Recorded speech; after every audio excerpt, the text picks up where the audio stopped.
Why don't you introduce yourself and sort of tell us about how you get into racing, how you started, race number, all that sort of stuff.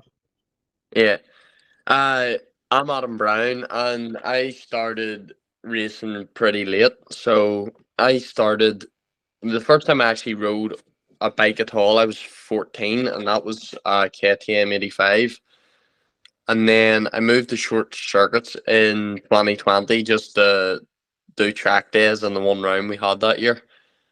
Um to be honest, I couldn't even tell you how that went because it was just maybe two track days and one 6 lap race before COVID hit, and then 2021, I think I only done 3 races, and that was all I done all year. And then 2022 last year was my first proper go at it.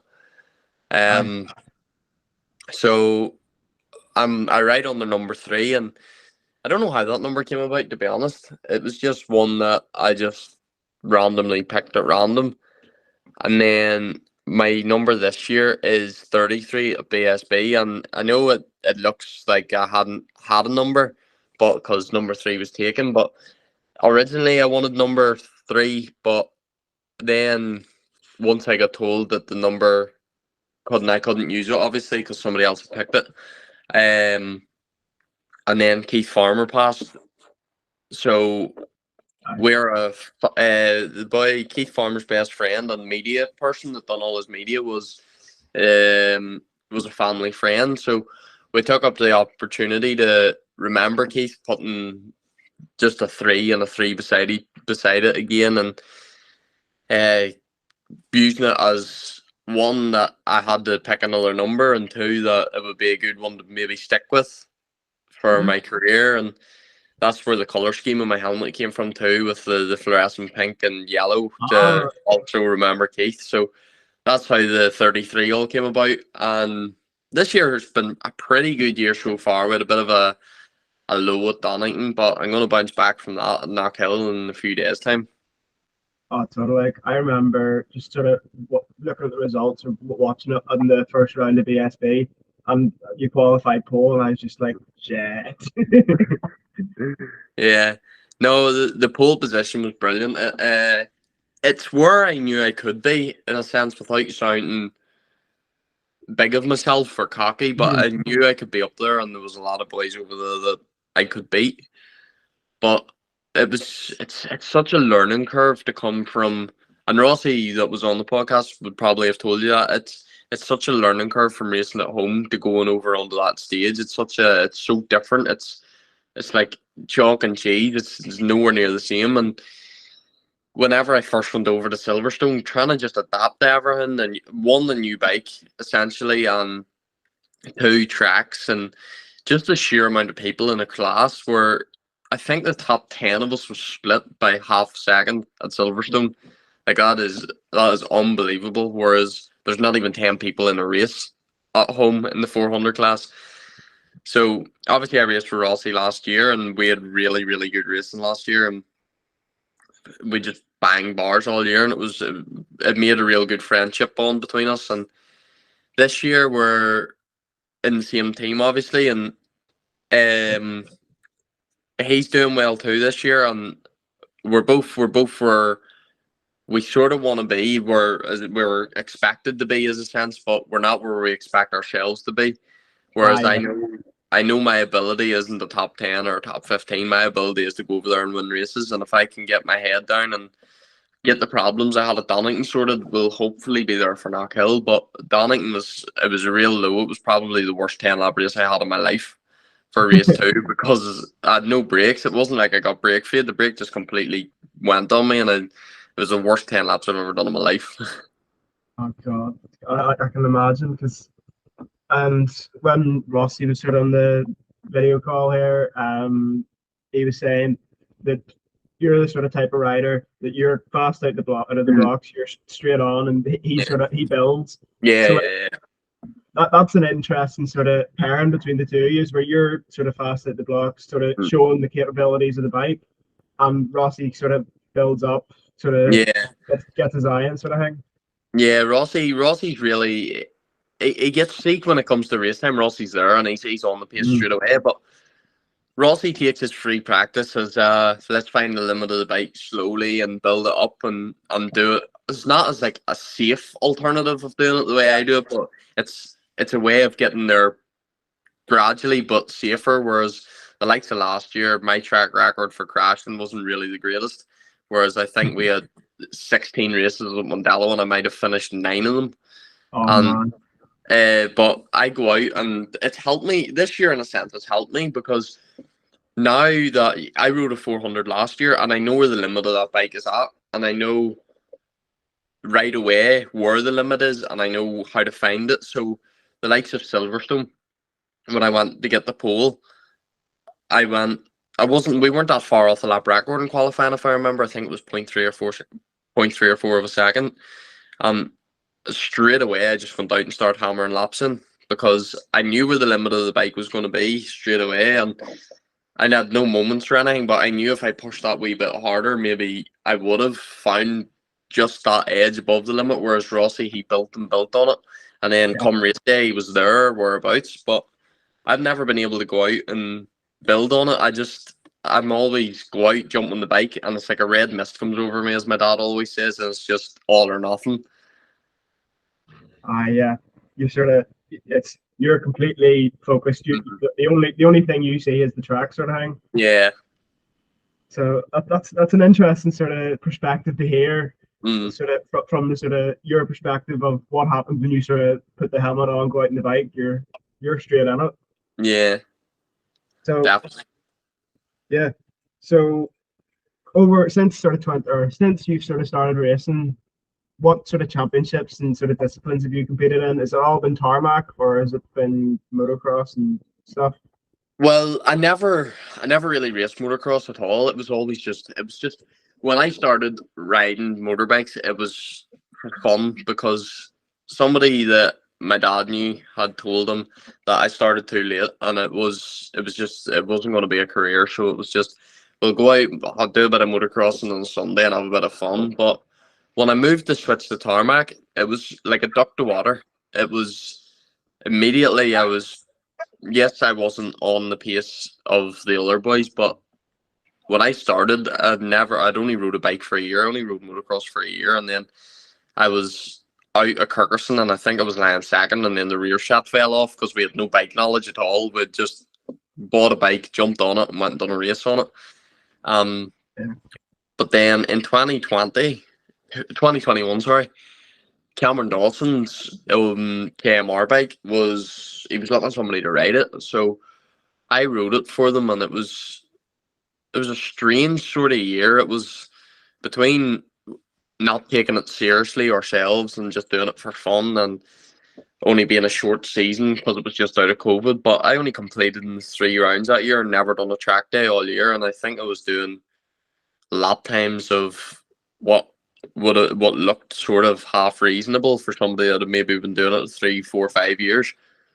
But that season was just, all right, we're going to have a bit of fun, and that's it. And 2022 was much the same. It was just, right, we'll just go and we'll do all the races that we can. And we done Mondello on the Ulster. Yeah. And as Rossi said, the Ulster Superbikes was a major downfall for the two of us because of people not being legal as such, as Rossi said himself. So we knocked that on the head really early, and I think I didn't complete in the last 4 rounds. So I was leading that championship for the first 3 rounds, and then we only done 4 rounds of it, and then backed out of the last 3 or 4, and down to, obviously, you don't want to compete against somebody that's not legal. It's just it's like trying to draw blood out of a stone. You lose the love for it. It's dangerous too. Yeah, I would say it's dangerous because you're trying to push more and more to catch up with somebody who's not following the rules. That is actually faster because it's not down to them being a faster rider. So I'm sure it also means that you would sort of lose a bit of confidence in yourself. You'd sort of be like, am I not fast enough anymore, sort of thing. Yeah, see, the first race I ever won was at Kirkerson last year, and it was a really good day. I think it was the Easter weekend, And immediately I went out and I was doing 105s, which is a good time for a 400. And I went out and qualifying straight away through good lap times down and I was on pole. And we came out on into race one. And I was leading the race by like 7 seconds. And all of a sudden, within 2 laps, this gap just got closed completely. And coming on to the last lap, the one of the people that was, I'm not going to name names, but wasn't legal as such, just blew by me down the straight like I was stopped. And I just was like, this couldn't be right. So immediately I knew something was wrong. And that's how the whole thing stemmed from there and how everybody found out about this. Because I just got passed like I was stopped. And I actually ended up getting second that race and I lost that one. But in race two, I said, no, I'm not going to get beat. And I overrid so hard.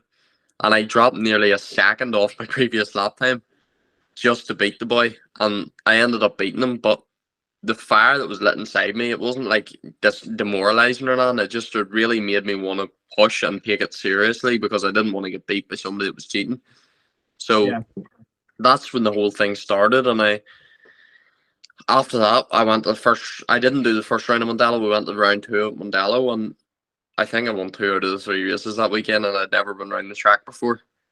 So it sort of gave us that outlook. And my dad said to me, he was like, maybe you aren't too bad at this. And I was like, I don't know. So we won a few more races and had a few crashes and stuff. And then somebody said to me about going to BSB because they thought I had broke the lap record in qualifying at Mondello, and somebody said, you need to move on from this and take it in your stride and move on somewhere else. So then we got in contact with the Haslam family, and I ended up at a track day at Donington. I can't remember whether it was the end of July or start of August or something, sometime around there anyway. We went over to Donington. Mind you, I'd never been around Donington, never even watched a race at Donington on the TV.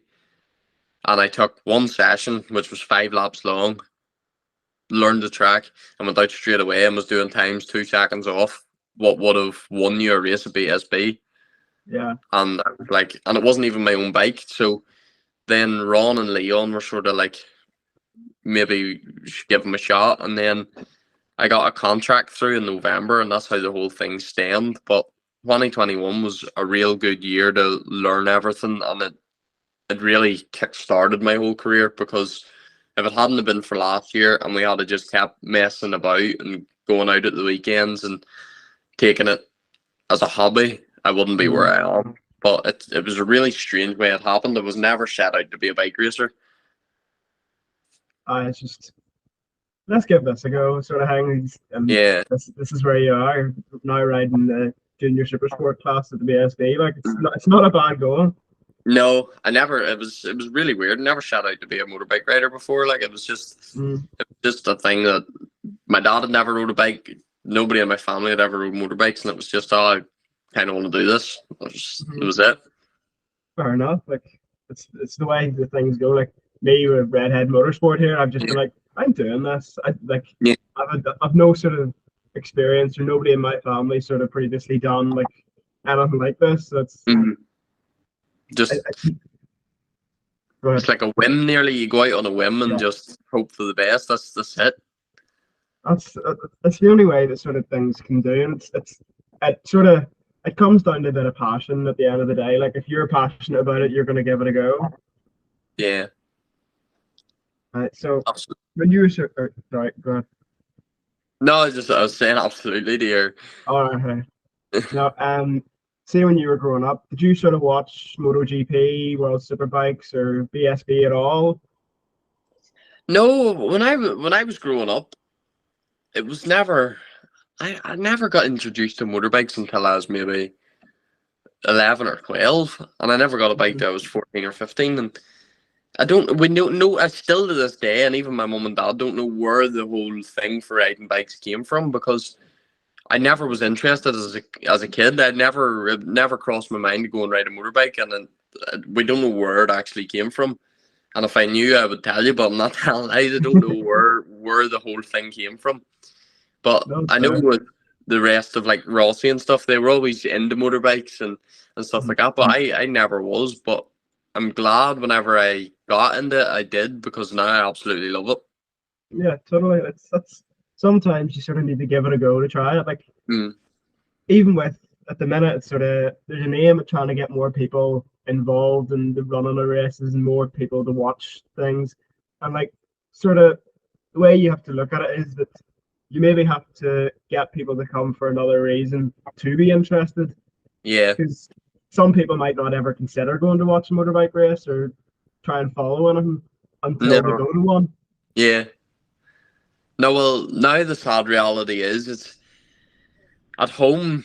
Racing's it was such a big part of racing was such a big part of Northern Ireland, like the Dunlop family and all them ones. But now it's sort of, you have to, for somebody to go out of their way to represent like what is essentially a legacy for Northern Ireland of racing. It's, you have to give them another reason now to do it. Like if somebody goes Mm-hmm. to the Northwest, if you took out 1,000 people that go to the Northwest, 1 out of 10 of them 1,000 people is going to say they come to watch racing, but the rest of them will say, "Oh, we're come for the nightlife afterwards" or something like that. And that's just the way racing's going at the minute. But it's sad too, because Northern Ireland racing's been such a big thing, and if you look back at all the people that have came from Northern Ireland, and even ones that have came from, like the likes of Ron Haslam has came to Bishop's Court and stuff like that to Yeah. race the floor, because it's such a big thing for Northern Ireland. But the ones that are coming through, like the likes of me, or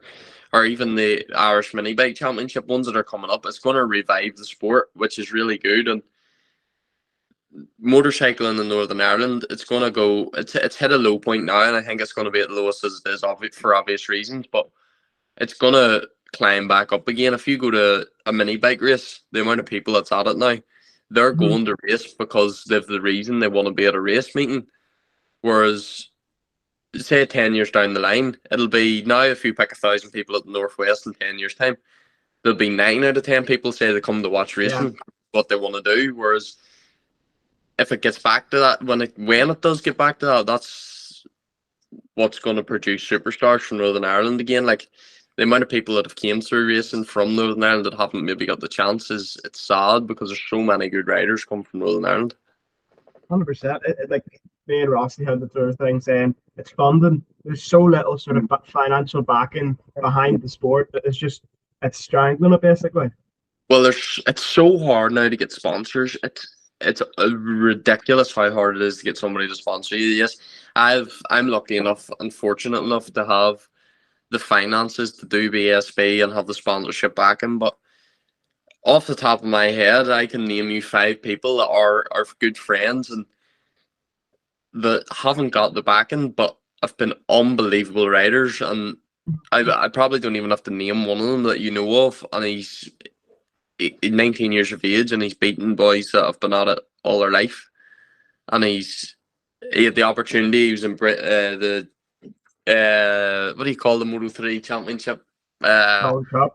Talent Cup. He was in the British Talent Cup, and it was actually the British Talent Cup, and he never got any backing to go to where he wanted to go. And it's sad, because there's sort of a group of people in Northern Ireland that are watching and want to be there and know they can be there, but they just have to accept the fact nobody's going to back me. And I don't see why companies won't come out. Like if you look at a BSB paddock, the amount of companies that are representing riders Yeah. is ridiculous, but nobody wants to sponsor somebody coming from the small island. Mm-hmm. Like I was sort of Forrest Dunn, for an example, put up a post the other day of some of his sponsors from during the TT, and one of them was the Hop Pole in Droitwich, which is sort of like Worcester, Birmingham direction. Like I've actually been at the pub sort of thing, and I sort of saw the sponsor. I was like, oh wow, like that's a sort of out there sort of sponsor. Yeah.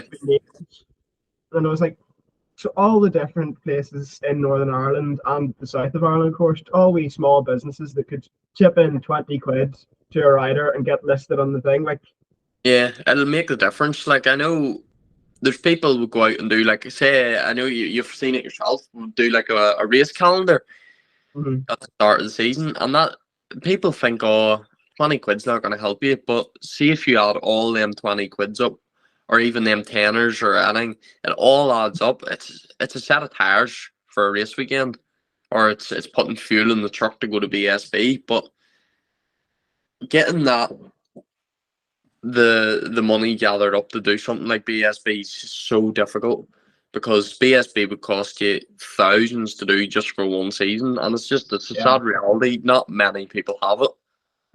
Oh, that's the thing, because it's sort of cost of living crisis as well. Everybody is sort of short on money at the minute, and it's seen right across the board. Yeah.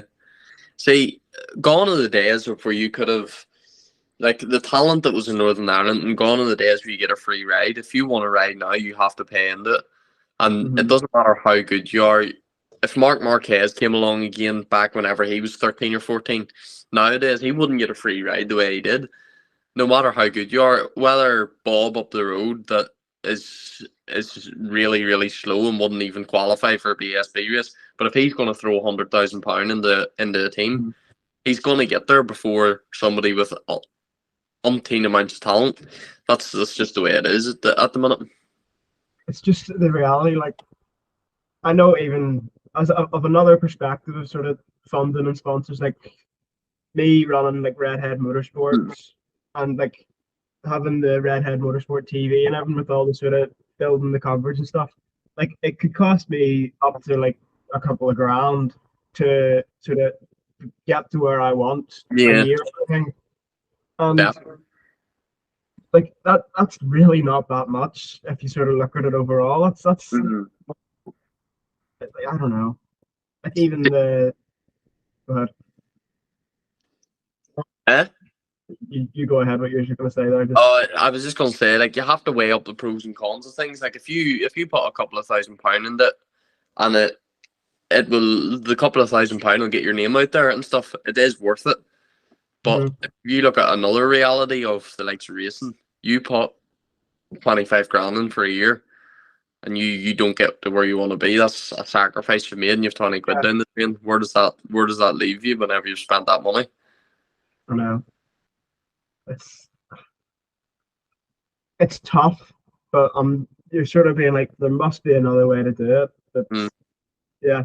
So, as you're saying, like the Affinity Sports Academy, you went to a track day and sort of you signed it in November, and then it wasn't announced until January. So, like, You how do you feel that there needs to be more opportunities like that? definitely, because there's so many young riders coming up.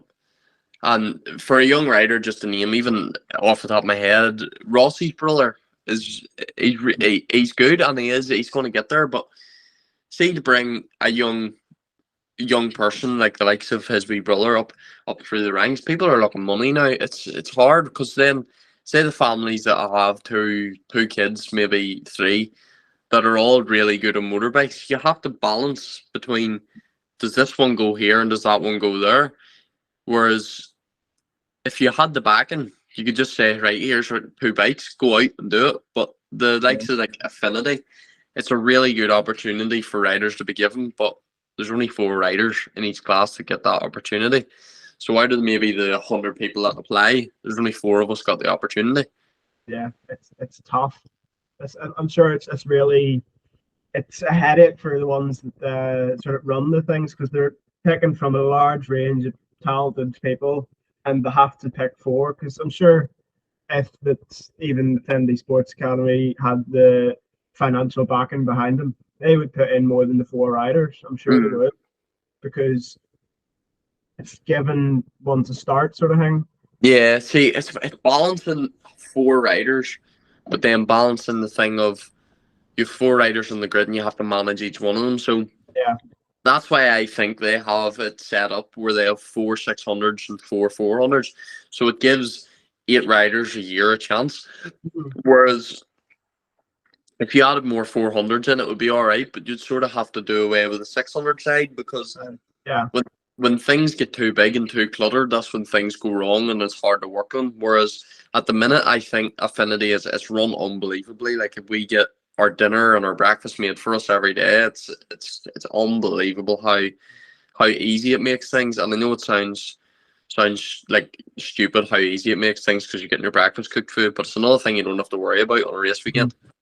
No, I totally get it. Like some of the events I'd help out at, like if you could, the amount of times that you sort of had to get ready. Oh, here I haven't eaten yet, but I've to leave in 2 minutes. Like that was a nightmare. Like, Definitely. if you've somebody there that's thinking about that, so you don't have to, that's another weight off your shoulders, another thing off your mind. Definitely. Even like the likes of Ron coming in and doing things to your bike and making sure it's all checked over and the mechanics, it makes life so much easier. All I have to do is turn up on a weekend and I go over on a Wednesday night and arrive on Thursday, get everyone set up, and all you have to do is turn up and ride the bike. That's how easy life is whenever you're over there. But getting to that stage is so difficult and the sacrifice you have to make. But once you get there, it's like a whole new world's open up to you. Oh yeah, that's the sort of thing that it's tough to get there, but once you're there, the sort of hard thing is getting the results and staying there. Yeah, definitely. So getting the results to stay there is the biggest thing, because if you're, it's not that the team wouldn't keep you or anything, because it's not like that. It's whether you can justify to yourself spend all that money to stay there. Yeah. Sort of, even the team justifying if you're going out, or sort of a rider's going out and every week they're getting consistently like last place, is it worth giving them another season to see if they improve, or is it worth saying, right, go and like if somebody in the BSB paddock said, right, go and take a year out, go and race at home, sort of race in Northern Ireland, South of Ireland, whatever, and then we'll see where we are. And then somebody maybe goes over and wins the championship that year because they've just managed to build their mentality, become more consistent, tidier, sort of thing. And then they get another shot and do really well the next year. I've sort of seen that progression here or there. Yeah, no, definitely. Sometimes people don't realise taking that little step back again. So people think, yes, it is, but people say the likes of, if you look at some of the riders from World Supersport 300, some of them have been on Supersport 600, and there's one rider in particular now, I can't remember the name of him, but he's took that step back to 300. People think of that as you're letting yourself down because you're coming back. You're taking a step back, but not really, because that step back could make a massive difference in what your next step forward could be. Whereas if you look at the likes of Karen McKenzie, he stepped back on the 600 because it's a completely new championship. Yes, I know the bike's not there for him at the minute, but if he gets there within the next 2 years and he's up there, he takes that step to World Superbike. That's much bigger than the BSB race. Yeah. If you get what I'm saying, it's that step back can make a big difference. Oh yeah, totally. And it is. I think the phrase "getting your eye back in." Sometimes you maybe think you can go quicker than you can, because like Ross, you were sort of saying, sometimes riders think their ability is to get consistent P1s, P2s, but maybe at that point in their careers they can only get P10. That's their maximum. No, that is the way it is. But everyone thinks they can win a race, and everybody wants to think they can win a race. But as Rossi or anybody that rides knows themselves, if you feel like you're holding yourself back, you know you can go more.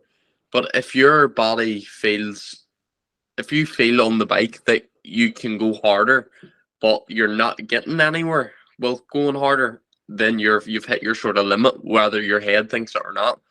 So say somebody that's a top 15 finisher all the time goes out and thinks they can go faster, but progressively over the weekends just doing the same thing.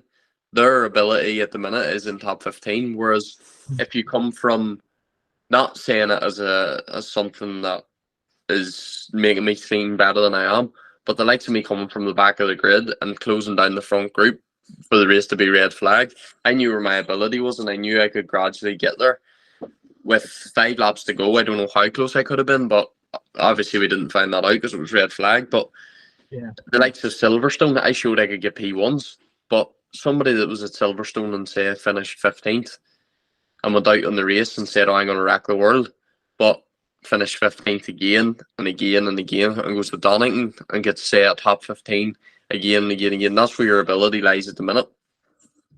Yeah, it's managing sort of expectations. But as you said there, just going back to Silverstone, your race, I remember sitting here at the live time and going on my iPad and TSL and just sort of sitting and watching. And you were, I think it was P2, or you might have actually been leading. And I just seen you drop back about 6 places, and I was like, "What's just happened?" And then I remember watching the footage back, and you get pushed out wide by another rider, I think it Yeah, was. yeah. Honestly, I was just like, See, people don't understand. Like, people don't understand if they haven't been there. That race at Silverstone, I took the lead 5 times, and I was there or whereabouts the whole race. And see, for one mistake, it can cost you so many positions. "Oh, Where, totally." like, I went from, I think I was lying P2 at the time. I was coming down the hangar straight in P2, and I got slipstreamed by 1 or 2 riders, which is no big deal. And then I got pushed slightly wide, and I lost 5 positions. And Yeah. it looks like your ability don't either, but whenever you look back, so say if somebody just looked at TSL at the end race result and says, "Oh, you only finished top 10," but not Yeah. everybody knows the reason why you finished top 10 or where you were when you started. Mm-hmm. I was thinking, if I see sort of a rider who I think should have been higher up, I will go in and see if they've done a race report and see what's happened. Mm, Did uh, did they run wide at one corner just a wee bit, which meant they're completely offline for the next corner, sort of thing. yeah.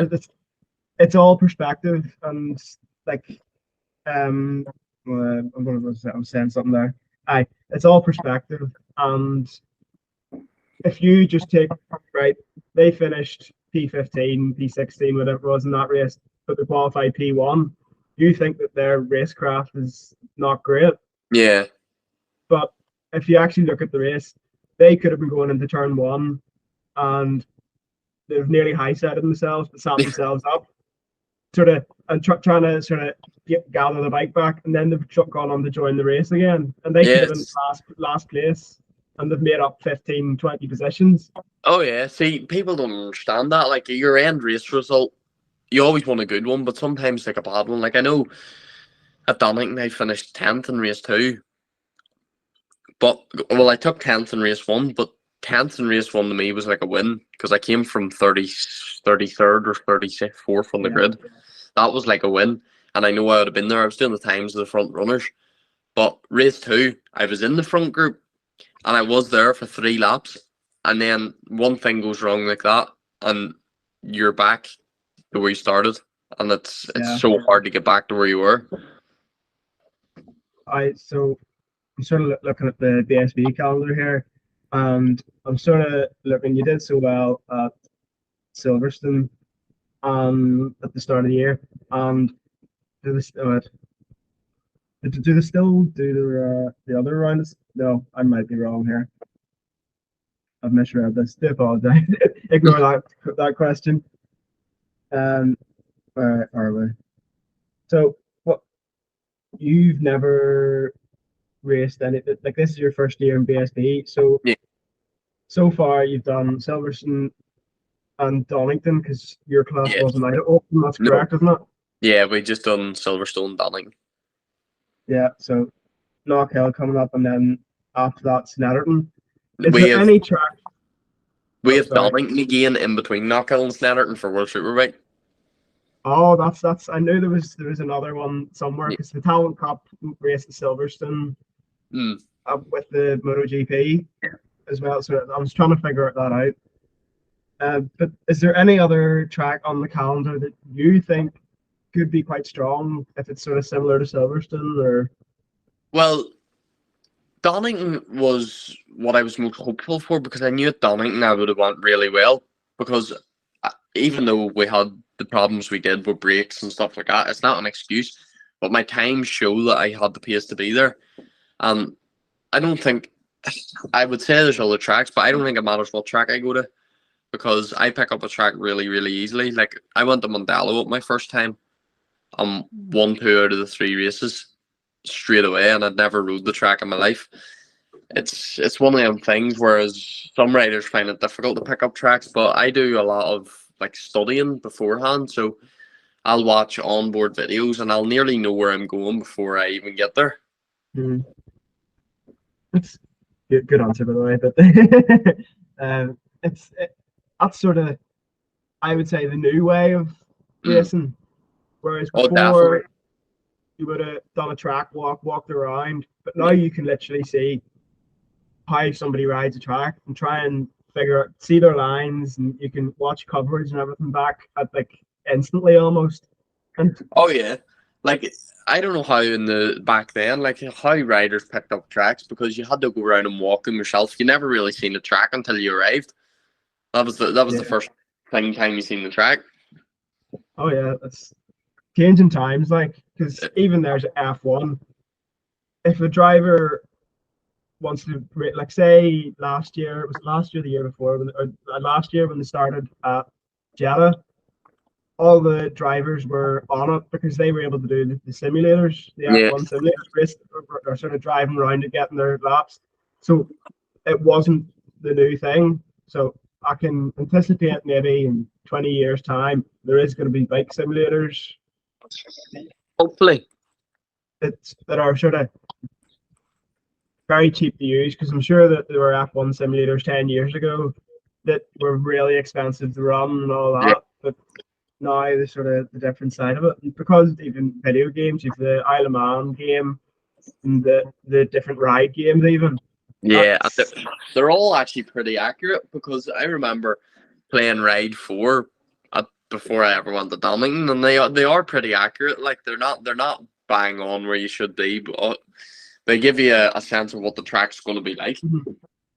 because you can sort of select the camera views and all that, and it's great. It's like I play Ride 4 and I think it's great. Mm. And you're sort of being like, is this accurate? Because like, as I've never ridden a bike, or the most I've done is a push bike, like, but I'm just like, is this sort of what it is? Because you can never really get, like, have the feeling of it unless you do it, sort of thing. Yeah, definitely. Like, even like what watch like me watching some of the BSB rounds here, or watching the Northwest coverage because I wasn't able to make it over, Mm.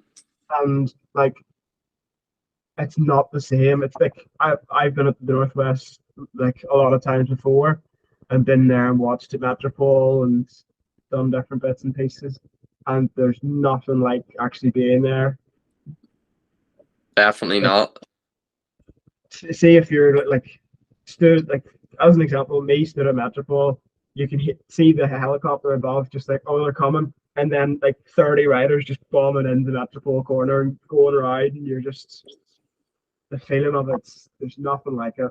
Oh, it's even just watching. I was at the Northwest this year, and even just watching them go around, it gives you such an itch to just ride a bike. And well, for me, it just gives me such an itch to ride a bike, and you don't get that from playing like an Xbox or something. But see, standing there in person, it gives you such a will to want to do it. Yeah, and like that's sort of my thoughts on why there's less people going to races now, because they don't know that, Yeah, feeling. And like there's always the argument of, oh well, on live streams that less people go to the races and stuff like that. But you sort of have to think, see if 10 people who watch the thing out of 100 say, I want to see what it's like to actually go there, and they go and tell all their friends and family about it. mm. Like, it's more about raising awareness of people to go, and like Yeah. you don't get hooked on it unless you're there. No, you see, but if some of those people did get up and go and do it, they would do it for every year in, year out. Mm. Because they know, I know for a fact, anyone that watches motorbike racing that has never been to the Northwest to the TT, if they went, they would enjoy it. But getting people to get up and do it nowadays is the hardest thing. Yeah, it's almost like you need incentives to go. Yeah, Like, I've been around bikes sort of my whole life because my dad was involved like before I was born, and like I remember growing up and dad going away to different race meetings and all that. And when I was sort of old enough to go, I would have been taken to go and watch a bit, and it's just, you know what I mean? Like you were just completely absorbed, and the more Mm, events I went to, the more I enjoyed it. yeah. I'm like, I don't know. It's getting younger people involved in the sport is a big thing because there's so many younger riders coming through. But Mm, see, for ones running or wanting to get involved in the running the races and stuff like that, it isn't great. Like, mm. No, see, you can't run a race without your marshal team or your like the staff at a race meeting, and people don't understand that people need to come forward and start doing that. Like, I think it's sad to see whenever like the MCI or somebody have to put up for and ask that we need two more marshals or something. That's sad to see. Like years ago, people would have been chomping at the bit just to even get to mhm, stand there in a marshal post and wave a flag. People would have been turned away years ago. Now you're begging people to come and do it just so you can run. yeah. Like I've sort of, as I said, I've previously done last lap flag. It's or last or the flag in and lap counting at different events like at Kirkus and Bishop's Court. I did the Classic Bike Festival last year as well. It was so good. I really enjoyed it. But there's me. I'm getting stuck in because I want to get stuck in Yeah.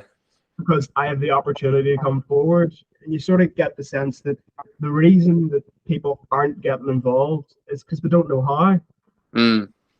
Like I wouldn't know if I was looking from the outside, I would be like, well, how do I get involved? I'd Google them, and there's sort of not very much Yeah. about getting involved. There's a whole load about getting involved racing, but see, There's not getting enough involved, about getting involved in the outside of it. Yeah, no, that's it's definitely like somebody should take it upon themselves to go out and try and get people trained up to be like a clerk of the course or a marshal or something. Whereas they should be opening up and trying to get more of that. Because if you look up how to get into being a flag marshal, God knows what will come up. yeah. Like I actually did out of curiosity a couple of weeks ago, and it actually gives you results for BSB in America. There's hardly anything about Ireland, Yeah, and it's I don't just know. it's so overlooked here. It's crazy how overlooked it is. Whereas some of the best racing you could be over here. Like the 600 race at Kirkerson the other week was so good. It was a four-way toss. You don't even see that at BSB anymore. So, like, trying to think, would have that been what? Jason Lynn, Corey McGreevy, Derek Shields. Yeah, and who else was there? Can't even think. Can't remember, but just the way it is, it's the racing you get over here is just as good as any, and Oh, totally. but people don't want to come and watch racing over here because they think, oh, that's boring. It's run poorly or whatever. But it's so it's like a grassroots thing. It's like one big community, and everybody that goes enjoys it. But getting people to take the step out and go and do it now is the hardest thing. Yeah, like you just said that there. Like, I've lost the word you just said. Give me a Grassroots. second. No, before you were saying about people getting involved or whatever. Oh, Oh I can no. myself now. Um, And a great question there. I can't remember now. Anyways, it'll come back to me. But like, yeah, it's a great racing, and like I want to showcase that sort of yeah, try and like the. I don't know if you've watched any of the highlights, the virtual road racing yeah, highlights that dude. I watch every single one of them. it's so I think that is brilliant, and like I would love to grow that more. It's just such. It's not like a TV coverage. It's just such raw footage that Mhm. it's nearly more exciting to watch. Yeah, like I would love to eventually get to the stage where I could afford to say, right, we're setting up 5 cameras at Curtis, we're gonna live stream the whole thing, the commentary and all the coverage. Like Yeah, that would be my end goal of Redhead Motorsport and stream it on Redhead Motorsport TV, like the TT Plus does, sort of thing, because it is yeah, the same platform. It's the same base platform that I use as the TT Plus. yes. So, but there's a See, lot if of the likes of yourself could come and do that or something, getting it started up would be very difficult. I wouldn't. I wouldn't say it wouldn't be, but see if you could get that, if that was kick-started, the amount of people that would bring in to watch racing would 100%. be unbelievable. Because like I'm over here at uni in Middlesbrough in England, and like if I was able to sit and watch the TT or the Northwest, whereas I would have absolutely loved to be able to sit and watch Cookstown, the Mm, racing at Cookstown, or any of the rounds of USBK, just sitting yeah, watching, because there's a lot of people worldwide that wouldn't be able to afford to just come to Ireland for a no, 1 day meeting. definitely not. And what I think would attract so many people back to Northern Ireland is if the likes of they brought the British Championship or something back to Mondello, or even brought something or like Bishop's Court or something. Because Bishop's Court is a really good track. It's just as good as any other BSB track. But if they could reach out and get even the likes of the World 100 Club or Thundersport or something to even do it before they moved on to that step, would bring a lot of people in to Northern Ireland to watch racing. Yeah, totally. Like you sort of get the sense that it's very unknown.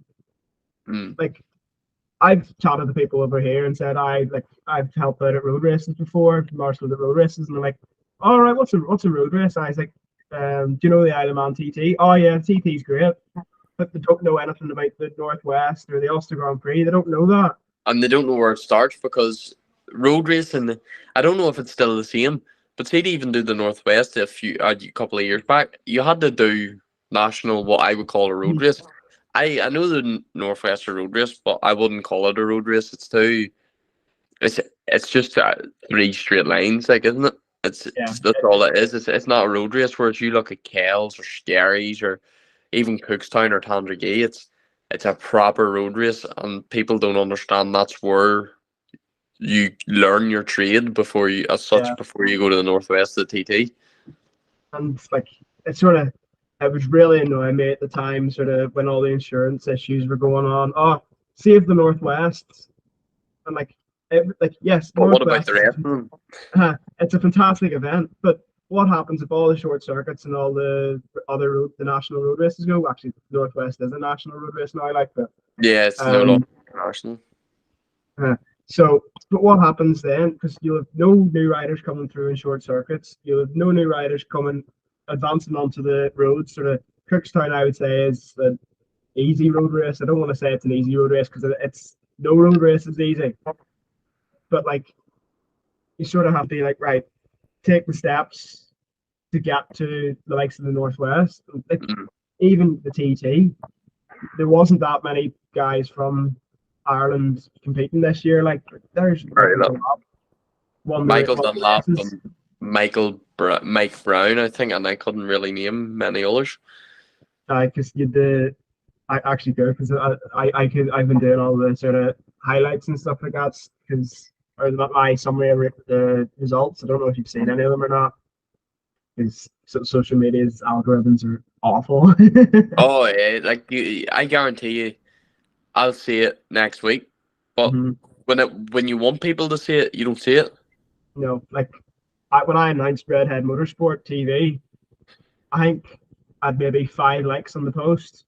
Now that's what 2 weeks later, maybe yeah, nearly 2 weeks later, and more people are actually still liking that single post from 2 weeks ago. Yeah, It's tough, like, and there's still people liking when I announced the Rossi Dobson interview through the Racing Connection. yeah, I'm like, I don't know, it does my head in the fact that you can't actually promote it the way you want to anymore. yeah. Like I'm in the middle of building a website. I'll send you the link maybe after the interview to sort of look, and it'll have all the events on and links to buy tickets or whatever, or links to club websites and just information where you can be like, oh, I wonder what road racing or racing in Ireland's like. Google. Oh, here's this says this. This is the Ulster Superbike Championship that started in 2018 and all this. Yeah. Like I've had to actually search big time all like the newsletter articles from 2018 to learn anything about that championship. Oh yeah, it's absolutely. But I don't want to say it, but it's the organisers' mistake as such too for not promoting it the way they should do. Because a Facebook post nowadays isn't enough. Yeah. It should be all. You should be bigging it up. Like in 2018, if the Ulster Superbike had been blown up massively, where would it be now? I know. Like, you almost get the feeling that a lot of stuff's just sort of falling flat. I think is the best way to put it. Yeah, It's falling short. Like, I don't know. It's like at one point the TT struggled a lot mm. with sort of getting people over, people watching. But in the last sort of, I don't know, 15 years, you could almost say that it's actually grown quite a lot, grown Yeah, dramatically. So definitely. I think you sort of started to make the point earlier on that this is the low point and it can only go up from now. And there's a Mm. lot of signs that it's going or sort of starting to grow. Yeah, definitely. Because the whole insurance thing and all, it was sad to see, but you can't help but wonder, was it brought on by themselves? But at the same time, you don't want to say that because where the sport came from, where it is now, and where it's gonna go is it was at a high point, it's at a low point, it's gonna go to a high again. And Mm-hmm. See, where did it go wrong? Is what most people want to know. Where did it hit? Essentially, just a crash. like UTV used to do highlights at the sunflower races. They would have Mm, been done in like 2000, and oh, I think 2001 was fitting mouth. And 2002, I think there was issues as well and different things. But like, you think how big it was sort of the 90s and the early 2000s, yeah, and then it sort of gradually decreased a bit. And you're just like, why? Because like I know for a fact like the insurance issues were actually down to it wasn't really down to management, but it was sort of down to bad publicity. You should sort of say mm, of different things from different individuals and yeah. I can totally agree with that. like people seeing some posts on Facebook or seeing some news article saying like the Ulster Centre isn't fit for purpose or whatever. Like Mm, that was my dad had done said that when he was the chairman in 2020 sort of thing. He tried to sort of move stuff forward, and I hate to say it, but the Ulster Centre wasn't ready to move forward at that point. And like I got no, to see a different side of the sport that year because like I still lived at home sort of thing then. yeah, See like everything happening. Like when my dad sort of put out the statement saying it was unfit for purpose, I would actually have agreed because like at what point does it show that it isn't working? yeah. So what are you going to change? And See, hopefully last year was the sort of the scare that they needed to make things better and make mm, improvements, because last year was at the start of this year, or it was December time, coming on to when people were starting to make plans for their season. It was it was a bit outrageous to what things had actually got to, and mhm. it all actually stemmed away from the whole insurance thing and got into like a real personal conflict between people, and it just, anyone looking from the outside into that just doesn't want to be a part of it, and No, that's probably their biggest downfall of what has come from this. like I wouldn't want to get involved because like I can see a whole lot of stuff and there's a lot of opinions sort of thing Mm, that yes are valid, but there isn't that sort of constructive thing. So honestly, that's one of the reasons I started Redhead Motorsport because I was sick of sitting. Oh, I wish they'd done that, or I wish they'd done that, or they should have done that. I would yeah. be like, right, I'm going to take it on myself completely separate from the governing body, and I'm going to try and promote it better. Mm. And I don't know if anything I've done yet is helping or not, but I like to think I'm doing something sort of productive, if you know what I mean. Yeah, because definitely, well, what I like is about Redhead, whenever you come from a BSB, you putting posts up before anybody else even hears about it, and then about like the results from each class, and it's individual.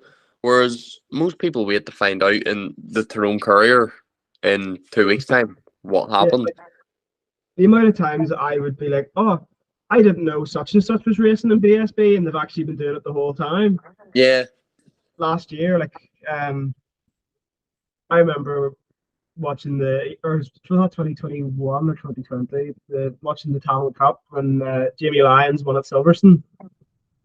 I mm. remember sort of looking back through that field and seeing different riders from the island of Ireland and being like, oh, I didn't even know you raced there. So that's sort of pushed on that, right. I'm gonna showcase all the riders who've been able to make it to BSB to give people the way to see it and prove yourself. Definitely. People have to understand, like, it's things are moving forward. So having that, like, that social media platform now, it's as Redhead, it definitely gives a better promotion for riders too than anywhere else does. Because at home we're still stuck in the past, whereas you go for a good weekend and you wait for a week later and it's in the newspaper. Who reads a newspaper anymore? If you know what I mean.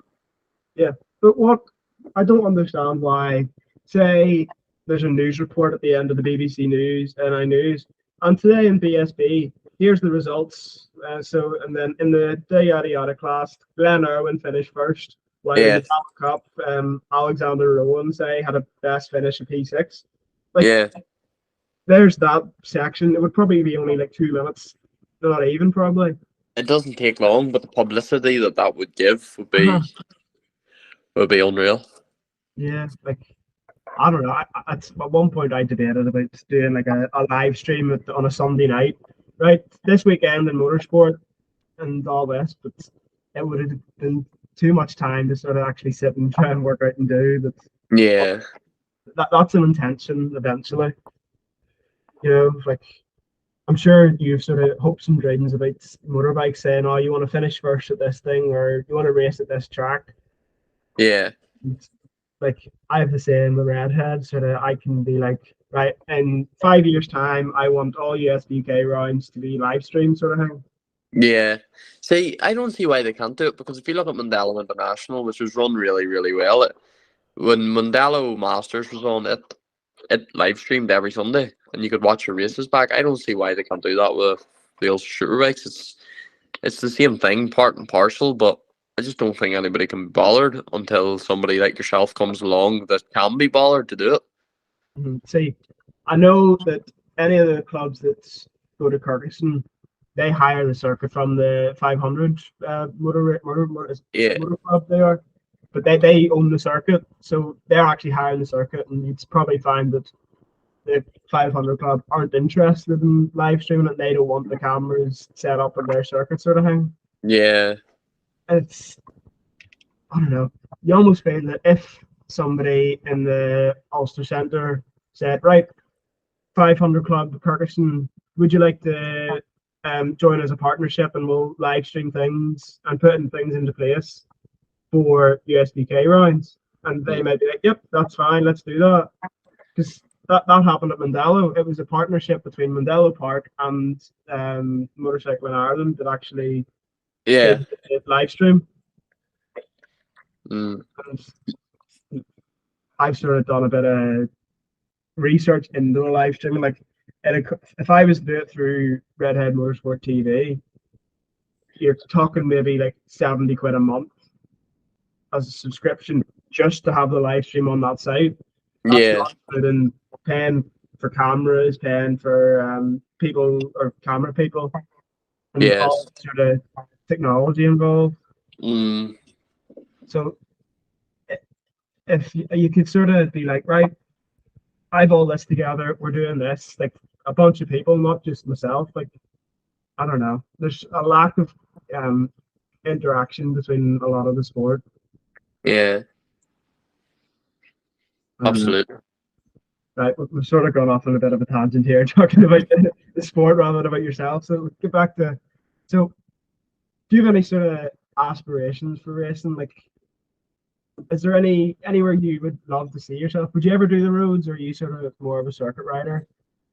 Doing the roads is a tough one, because yes, I've always from I started racing, I've looked up to the Northwest and I really want to do it. I think the TT's out the window. I don't really have any goal to do that, but the Northwest I want to tick off my bucket list. But I've set myself a goal of a 5-year goal, and I will, not that I want to be, but I will be a British champion within the 5 years because I have the ability to do it. It's just getting thing part and parcel of learning the tracks and then really go for it because I'm still learning essentially. There's still things to this day. I'll go to Knockhill and I'll learn something new about riding a motorbike. And until I Yeah, have a couple of more years under my belt, then I'll be able to say, right, I can go out every year and contend for a championship. Whereas this year, a championship was never in my mind. It was go out, see what you can do, win maybe a race or two here or there, and that's where I want to be this year. I want to finish this year off with a high, and I want to finish this year off with at least a podium or two and a win is my main goal. yeah. Like it's great to hear that you sort of have that mentality to be like, right, 5 years I'm going to do this, and it's sometimes you need that sort of to be like, right, but it's also realistic goals too, I suppose. Like Yeah. if See, you, I could go into this year and say, all right, first year BSB, I'm going to go and be a British champion, but that's not realistic. no, I'm racing a class with people that have been to BSB before, and nearly everybody has been before, whereas I'm a complete newcomer to it, and it's learning that is so difficult. yeah, totally get it. Like as I said, like I'm not a racer, but I know from playing the games, it's completely not the same. But Mm. I know it takes me maybe I complete a race on it, and then I have to maybe do 3 or 4 more races before I'm actually getting there. You raise the difficulty and all that, sort Mm. of before you're actually able to do it without crashing almost. Yeah. Well, obviously you'd rather not crash because it's actually expensive for you. Like I was chatting to somebody the other day. I can't remember who it was, but they said, see if you crash at any sort of circuit, you're maybe talking about 800 quid completely just to rebuild the bike, sort of thing, depending on Oh the yeah. severity. Depends where you crash. Like I know if you had a crash or Craner curves at Donington, you're walking away with a set of wheels and maybe an engine and the rest of the bike's scrap, and that's just the sad reality of it. Yeah, like it's you're completely open to like even in the F1. It's like I'm a fan of F1. Obviously, I've mentioned it I think 4 or 5 times now. But like there's Mick Schumacher had an accident at Monaco last year, and you're talking like 500,000 just to fix that car. Like, Oh, crazy. yes, that's the pinnacle in motorsport. They've all the funding there, but like Mm. that has to be paid for anyway. So like, it's the Oh same with yeah, bikes. somebody has to pay for it.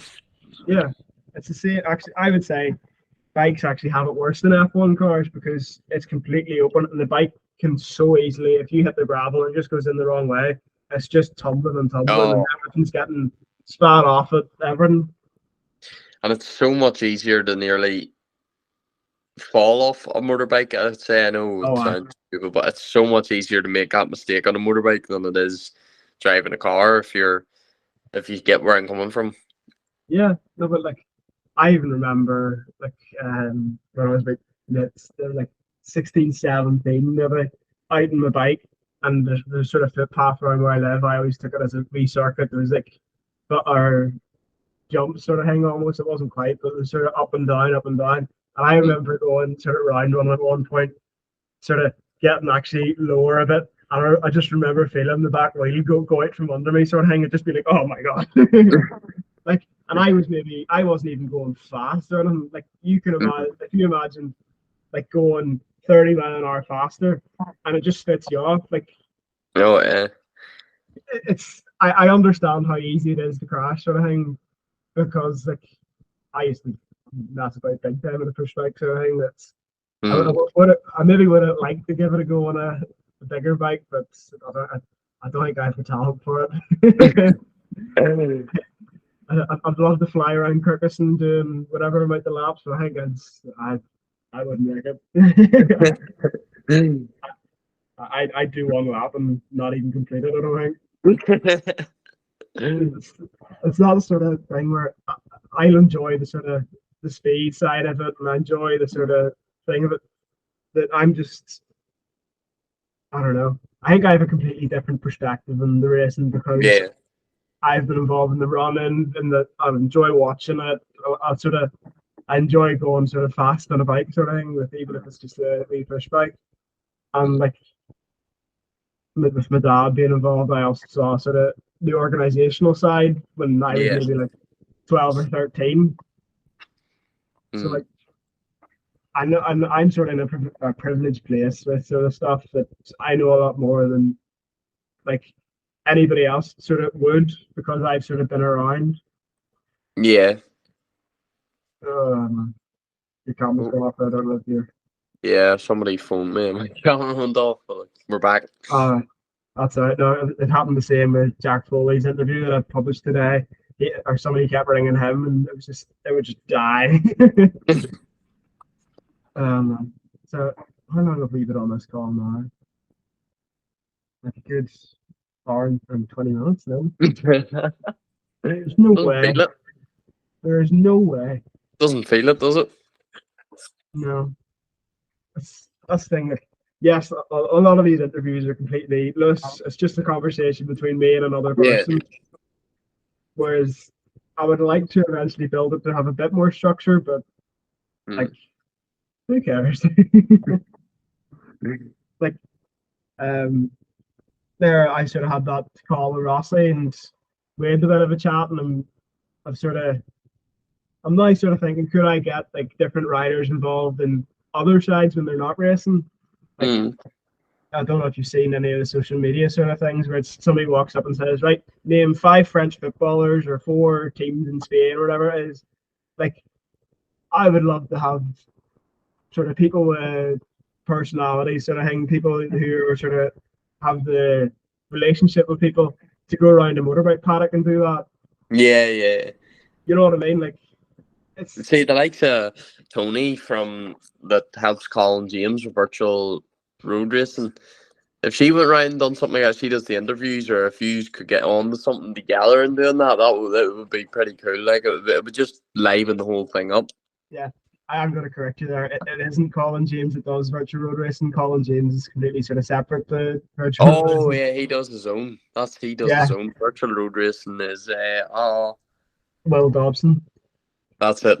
Yeah, no, I was sort of laughing when you said that there. But yeah, I would love to turn around and say, right, well, you're gonna record this and build up a team. Like, you sort of feel like virtual road racing's now been going 2 years. Colin James Yeah, has been doing videos for so long, and like here's me who started 2 or 3 months ago, saying, right, I want you to do this. Like, but it's building a team that of people you can be like, yeah, they're going to do that.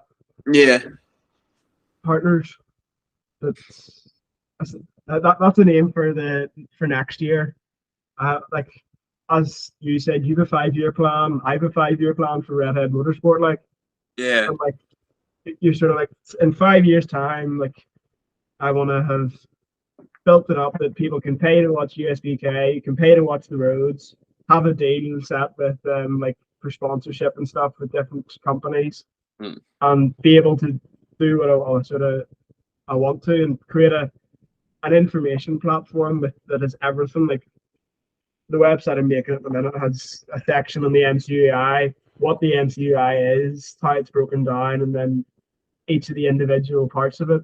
Like, it's stupid stuff that a lot of people in the sport take for granted that other people maybe don't know. yeah, That gets people being like, "Oh, I didn't know that." Sharing and talking about it, and like the racing connection, basically, because I've watched a bunch of sort of interviews and stuff like that, because I had debated about making a podcast initially, but then I thought, well, why not do it where you can see riders and me face to face, actually yeah, have a yeah, conversation? Because I think you were on a podcast the other day with Reese Irwin. I can't remember the name of it right now. yeah. Vroom, Michael Hill. Yeah, because I listened to it. I was actually listening to it, and I thought it was very good. I can't actually remember right now what was actually talked about in it because Mm. um, it's so warm over here. I haven't hardly slept in 2 days, but like it was just that sort of thing. So I'm trying to do something just a wee bit different. Different, Like yeah. Do it takes that bit of difference though to make it to get that like viewer build up. Like nobody mhm, wants to go on. There's not many. If you go on Spotify, like I know it's a podcast, but a podcast can be boring. You want to look at like if you can see somebody talking face to face, it's that little bit unique. It's more like a personal, like it's more personal. yeah, yeah, I just because I've sort of watched. I don't know if you know Rocksound magazine. They sort mm, of do interviews like this, and like yeah, that sort of was part of the idea. Where I was like, oh, I remember about 2 years ago when I started watching them, being like, oh, that'd be great if someone did some for motorbike racing. And yeah, here I am 2 years later. Like a lot of the stuff I do right now is stuff I've seen somebody do before, or something my dad's talked about, or an idea I've had saying, oh, somebody should do this. yeah. And I'm bored of waiting and I'm doing it now. And I may not have the talent to do like proper interviews or whatever, but sure, I'm giving it a go. And I'm putting my journalism A level to use. But yeah, like I can't remember what we're talking about before that moment. Podcast, yes, Yeah, podcast. Like I don't know, was that the first podcast you've done? yeah. That was the first podcast I ever done. Mhm. And like, aye, there, that's my point. Like it's the market is too saturated to use business terms. Like there's Yeah. too many podcasts going about at the minute. And yes, If you go on to Spotify and you type in podcast, there'll be a podcast about every single thing you could think of in life now. yeah, like there's Chasing the Racing. Danny Buchan does a podcast. Danny Um, Buchan, then the one with Ben Curry on it. But he's um, I can't remember. I've listened to it before. Like the and then you've off track podcast, and yeah, you've so many podcasts now that it's it's hard to wrap your head around so many because you're just like, oh yeah, I remember listening to that earlier. Aye, but who was it? Who did it? I'm like, this might eventually end up going up as a podcast, but the main focus is as a video because like yeah, a lot of the times like when you're watching racing, like you just see a helmet, a number. mm. Like unless you win, you don't really see a face. No, And like you're recognized as a number on a helmet. Yeah, it's like that podcast I done. Nobody can put a name to a face. no, Or a face to the name. Sorry, like yeah, it's strange in a sense. Whereas if you're doing a video, they can put a face to a name, can't they? yeah. Like somebody can come on and say, "All right, I've seen him about the paddock. I didn't know he was a racer." Like you know what I mean? Like I've sort of obviously I've met Rossi before briefly when at was it the Classic Bike Festival or the Mid Antrim 150 event Mm. last July. Like I've seen Rossi about. I've walked past him 100 times, different events. But like last year was the first time I sort of had a brief conversation with him. Yeah, And then we came straight onto this video, and we actually talked for like so long. It was like ages. I think it was 45 minutes or whatever. And I actually potentially this has actually been longer than Rossi's interview, which I didn't think was possible. But I suppose there's maybe going to be wee bits to edit out, like the bit where I was just I had a complete mind melt and just stared into the corner of my room for like just a couple of minutes. um, like I don't know, like there's a lot of times if I Google a rider, like Jack Foley, an example, I didn't know what Jack looked like hardly. I saw a picture of him from 6 years ago, whatever, yeah, and you're just like, but he might not look like that now, sort of thing. And yes, this yeah, yeah, yourself and sort of Rossi were a wee bit easier to see pictures of because you did the Affinity Academy or Affinity Sports Academy, the press launch sort of thing. yeah. Your photos are all over it, so I was like, ah, yeah, I know what he looks like now. But Yeah, it makes there's it a bit easier. there's a lot of riders who just like, I know the name, know the number, I know what their bike color is, but I don't know But what they look like. Yeah, there's like a. I would argue there's a bit of a disconnect between spectator and rider, yeah, which like there's Drive to Survive did wonders for Formula One, and even the No Room for Error, the TT. The yeah, amount of ones that people are like, all right, that's seeing that's him. another Yeah. side. Yeah, they're seeing another side. Mm. I'm like, I don't know. I'd love to make this better and a bit more together and not just sort of thing. But it's great. What else? I have another question for you. Um, aye. Do you have a racing idol? Somebody you sort of look up to or whatever? Or Yeah. Um, are you gonna take the easy option and pick Leon Haslam? no, I'm not. My racing idol would actually be, and I know it's not the biggest name in the world, but I would say as a person that has been able to do much in sort of short period of time would be Keith Farmer, Yeah. because he went and he won his first 600 championship and was up there in Superstock 1000 in his first year. Yeah. And it's just as hard to get somebody like that. And also being from so close to home, he only his home house was literally only, I think it was 5 minutes away from my door. All right. Yeah. It's so close. So within that, but as a big name, Johnny Ray, I would have to say, because of just I've met Johnny once or twice, and it's just the person he is who I aspire to be. It's just he's so calm, cool, and it's just so chilled out and could talk to anybody. Most of the time, depends what's happened in the race. Yeah. But I think that's the same with anybody. If you get Mm. tapped on the way out of a corner or into a corner or whatever, I think anybody's going to be a wee bit not happy. Bit rattled. Yeah. No. But Keith Farmer, good one. Like I had a lot of respect for him, and I sort of saw him sort of working with the likes of Jamie Lyons. He was sort of trying to help him sort of grow a bit more, and yeah, that was a bit of a punch to the or a low blow, whatever it was, about his passing. Yeah, it was one I wasn't expecting, to be honest. It was, I don't think anyone was expecting it. Obviously, nobody was expecting it, but that way. Yeah, no, I know, but it's I don't know. That was one that you're just like you knew it was a bit of a tragedy almost. Yeah. Like I don't know. There's so many. It's just you just like you sort of think back and just be like, what would have happened? Like If I know, yeah, I know sort of the big one like would be Jack Oliver. Like he was killed last year. Like there's another big one like that was hard too, because it's just everybody knows motorbike racing, it has its risks, but nobody expects it to happen to no, somebody you know so well, if you know what I mean. no.